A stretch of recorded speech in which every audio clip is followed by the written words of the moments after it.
नमस्कार. आज आपण श्री गुरुचरित्राच्या पवित्र ग्रंथाचा गूढ आणि अद्भुत प्रवास जाणून घेणार आहोत. या ग्रंथाच्या आध्यात्मिक शक्तीचा अनुभव घेण्यासाठी चला तर आपण पहिला अध्याय वाचूया. व्हिडिओला सुरुवात करूया.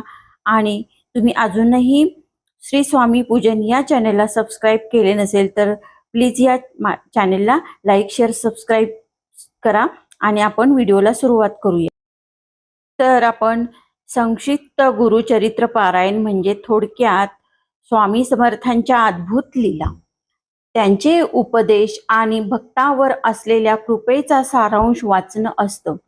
यामध्ये स्वामींच्या जीवनातील मुख्य घटना, त्यांची शिकवण आणि भक्तांच्या अनुभवाची थोडक्यात गोषवाणी दिली जाते. त्यामुळे मन शांत होतं आणि आध्यात्मिक उन्नती येते.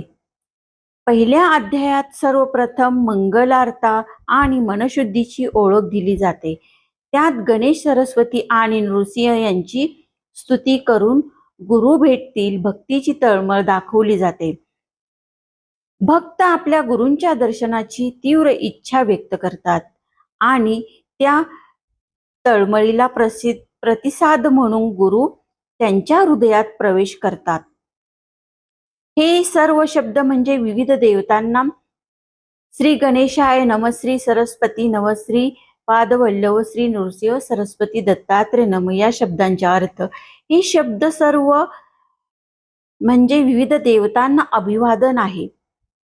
श्री गणेशाय नम म्हणजे श्री गणेशायला वंदन, श्री सरस्वती नम म्हणजे सरस्वती देवीला वंदन, श्रीपाद वल्लभ म्हणजे श्रीपाद वल्लभ जे स्वामी भक्त समर्थांचे पहिले अवतार होते, आणि श्री नरसिंह नम म्हणजे भगवान नरसिंहाला नमस्कार. सर्वत्र सरस्वती ह्या शब्दाचा अर्थ विद्या, कला आणि बुद्धीचे प्रतीक आहे. त्यामुळे ज्ञान आणि सर्जनशीलतेला प्रार्थना करतात. श्री गुरुचरित्र हा एक अत्यंत पवित्र आणि आध्यात्मिक ग्रंथ आहे. तो स्वामी समर्थांच्या जीवनातील घटनांचा आणि त्यांच्या भक्तांच्या अनुभवांचा आलेख आहे. यामध्ये त्यांच्या चमत्कारिक लीला, उपदेश आणि त्यांच्या भक्तांच्या मनात निर्माण होणाऱ्या श्रद्धेचे वर्णन केले आहे.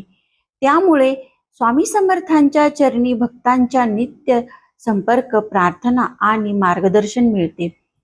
सिद्ध नामकाधारक ते संगत अनेक उद्धरिले भक्त दिव्य ग्रंथाच्या पठनाने याचा अर्थ. सिद्ध नामधारक म्हणजे ज्यांना गुरूंचे नाम घेऊन सिद्धी प्राप्त झाली आहे, त्यांनी अनेक भक्तांचे उद्धार केले आहेत. याचा अर्थ असा की ज्यांनी गुरुचरित्राचे पारायण भक्तिभावाने केले त्यांना त्यांच्या जीवनातील संकटावर विजय मिळाला आणि त्यांची आध्यात्मिक प्रगती झाली. त्यामुळे या ग्रंथाचे वाचन आणि श्रद्धा दोन्ही खूप परिणामकारक असतात. हा ग्रंथ वाचणं खूप महत्वाचं आहे. नियमितपणे किंवा श्रद्धेने वाचन केल्याने मनात स्थिरता येते, चिंता कमी होतात आणि स्वामींच्या कृपेचा अनुभव अधिक गडद होतो. तसेच या ग्रंथात दिलेल्या उपदेशामुळे जीवनातील दिशादर्शन मिळते आणि आध्यात्मिक प्रगती साध्य होते.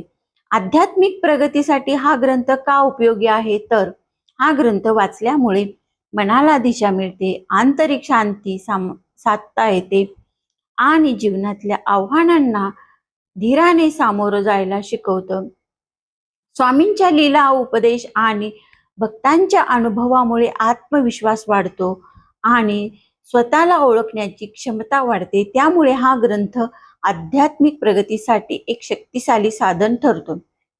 पुढील भाग आपण पुढच्या भागात व्हिडिओमध्ये बघूया. उर्वरित भाग आपण पुढच्या व्हिडिओमध्ये बघूया. तर मित्र हो, आज आपण श्री गुरुचरित्राचा हा अध्याय पाहिला. या ग्रंथाच्या आशीर्वादाने आपले जीवन उजळवो, आपल्याला आध्यात्मिक शांती मिळवो. तुम्हाला हा व्हिडिओ आवडला असेल तर कृपया लाईक, शेअर करा आणि सबस्क्राईब करायला विसरू नका. धन्यवाद. भेटूया पुन्हा अशाच नवीन माहितीसह, नवीन व्हिडिओसह. तोपर्यंत कमेंटमध्ये श्री स्वामी समर्थ लिहा. आणि तुम्हाला हा व्हिडिओ कसा वाटला ते नक्की कळवायला विसरू नका. धन्यवाद.